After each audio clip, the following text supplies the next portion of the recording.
बघ पाणी पिताना लगेच ॲडजस्ट करा. अरे पाणी तरी पिऊ दे रे.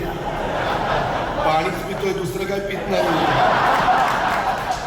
आईच्या पोटी जन्माला आल्यापासून दुसऱ्याला थेट हात लावलेला नाही.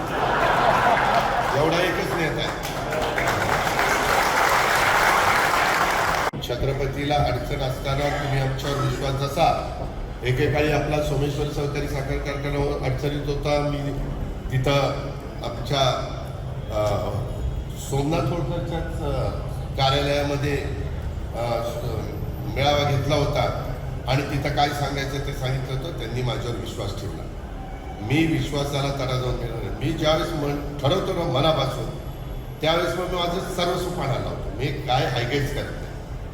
तो कारखाना बाहेर काढला. आता तो कारखाना आज राज्यामध्ये पहिल्या 5 क्रमांकामध्ये भाव देतो. रिकव्हरी बेसवर तर त्याच्यापेक्षा जास्त भाव देतो.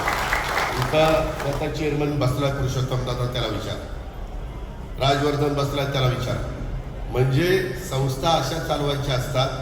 काही अडचणी येतात कुठल्याही संस्थेमध्ये, कधी कधी चढ उतार येतात. आता उसाच्याच बद्दल बोलायचं. हां, माळेगावची नगरपंचायत केली, 5 वर्ष झाली.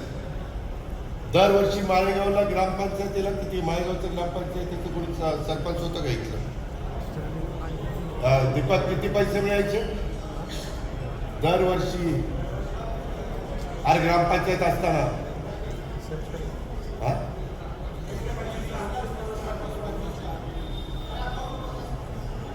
अरे ग्रामपंचायत असताना वर्षाला किती मिळायचे? 25 ते 50 लाख झाला. मला आठवतं एकदा दीपक पण सरपंच झाला आणि ते झेंडा घेऊन त्याचे काय मिरवणूक चाललेली होती. मी कुठं तरी होतो, नंतर येऊन भेटलं, ते सगळे झालं. एखाद्याच्या अंगात आलं की असा अंगात येते. नंतर जमिनीवर पाय टाकल्यावर त्याचा कळके तयार होत. दादाच आपल्याला मदत करेल, दुसरा कुणी करणार नाही.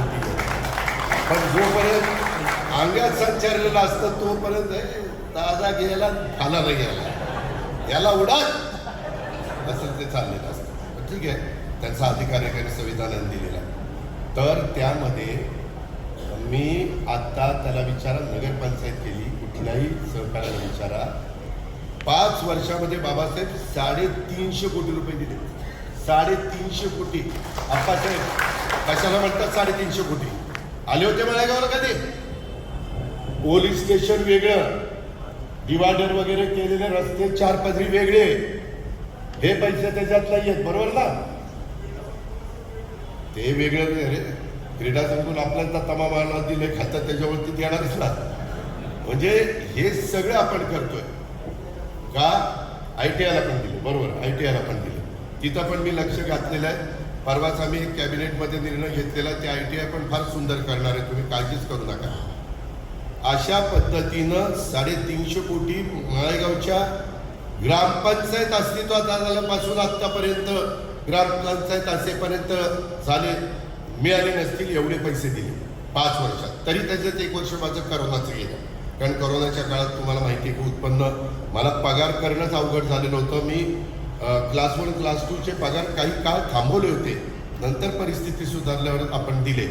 असा काळ तो गेला. जसं तुम्ही मी आपला प्रपंच करत असताना अडचणी येतात, तसं मला पाणी पण लागेल. अशा पद्धतीनं आपल्याला तिथं पण अडचणी येत असतात.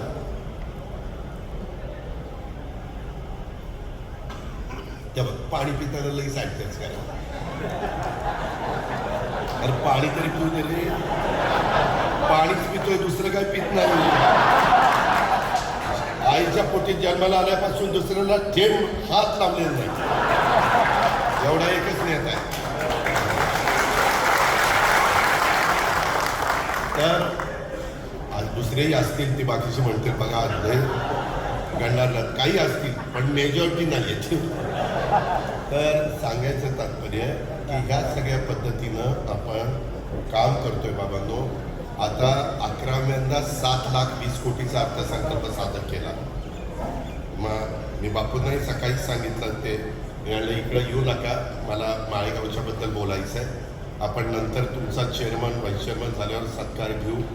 21च्या 21 बोर्डाचा मला सभासदांचे पण तिथं आभार मानायचे. मी आत्ताच माझ्या तिथल्या 53 गावच्या बारामती इंदापूर तालुक्यातल्या सर्व मान्यवरांचे सर्व सभासदांचे, सर्व कार्यकर्त्यांची ती निवडणूक एकतर्फी होण्याच्याकरता ज्यांनी मला सहकार्य केलं, काहींचे फॉर्म राहिले तरी नंतर त्यांनी बाहेरनं पाठिंबा दिला. भाऊसाहेबांचा मुलगा असेल सपकाळांचा किंवा इतर काही काळे आणि इतर मान्यवर असतील, आणि त्या प्रकारे ते झालं. आणि मला वाटतं 6,500च्या फरकाने ते आलं पहिल्यांदा छत्रपतीच्या इतिहासामध्ये.